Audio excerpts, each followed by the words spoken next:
राज्य में मोट 21 लोकसभा क्षेत्र मध्यरु 20 सीट्रे भारतीय जनता पार्टी बाजीमात करिथिबा बेले बरगढ़ जिलार 5टी एवं झारसुगुड़ा जिलार 2टी विधानसभा क्षेत्र को नहीं गठित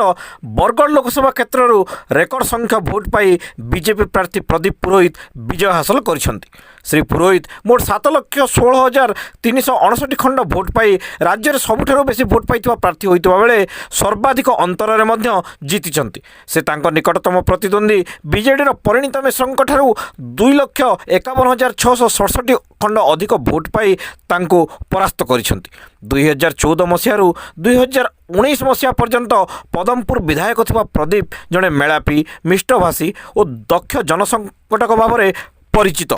गंधमार्दन सुरक्षा आंदोलन कृषक आंदोलन गुड़िक से बहु आगु सक्रिय भाव में जड़ित अच्छा। लोकसभा प्रार्थी भाव में बीजेपी दलरू तांको नाम घोषणा होगा पर से निश्चित निर्वाचित हेबे ताहा जनसाधारण रे आलोचना होई आसुथिला, किंतु फलाफल अनुमान करी हुए जे से बरगढ़ संसदीय क्षेत्र में किपरि भाव में विपुल जनप्रियता हासिल करिसेंति। निर्वाचन रे विजय पर गणमाध्यम को कौन कहते प्रदीप पुरोहित आसतु शुणी। करने ओडिशावासी भी जो संकल्प नहीं कि भोट देले भारतीय जनता पार्टी प्रार्थी मानक एवं तासह विजु जनता दल एक्सपायरी डेट खत्म है एवं भारतीय जनता पार्टी सरकार ओडिशा रे प्रथम थर लगी हेबो ओडिशावासी ग्रहण कले। नरेंद्र मोदी प्रति प्रबल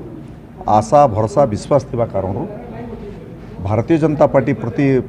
आशा विश्वास थिबा कारण ओडिशार लोके परिवर्तन कले। 24 वर्ष गोटे भ्रष्टाचार सरकार पतन है एवं भारतीय जनता पार्टी प्रथम थर पर सरकार हेबो जहाँ मोदीजी कहीकि जाइछन्ति भारत वर्ष रे 1 नंबर राज्य आम करूँ ओडिशा को। आगामी दिन में 5 वर्षर शासन में भारतीय जनता पार्टी नेतृत्व में मोदीजी नेतृत्व में ओडिशा 1 नंबर राज्य सारा भारत वर्ष में होगा जाऊँगी। देखो निर्वाचन समय जितेबले प्रथम प्रचार मु आरंभ कली मो ना घोषणा है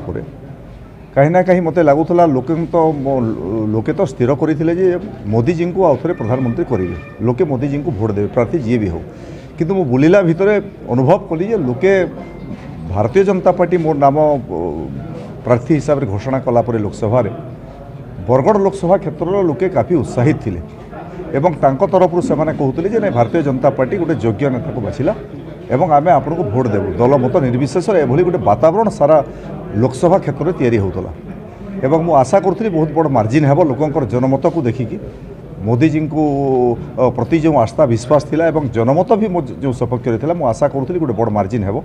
एवं बड़ मार्जिन रे जिते थिबार पुणी थरे बरगढ़ लोकसभा क्षेत्र समस्त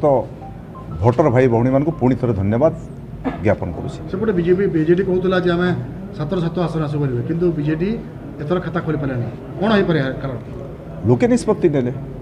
लोके स्थिर कले 24 वर्ष गोटे भ्रष्टाचारी सरकार केते प्रतिश्रुति लोके ग्रहण करेंगे।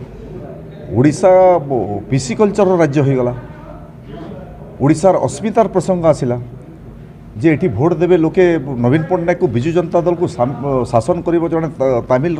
नेता लोके या ग्रहण कले नहीं एवं 24 वर्ष भयंकर करप्शन सरकार को परिवर्तन करने पाई लोके स्थिर कले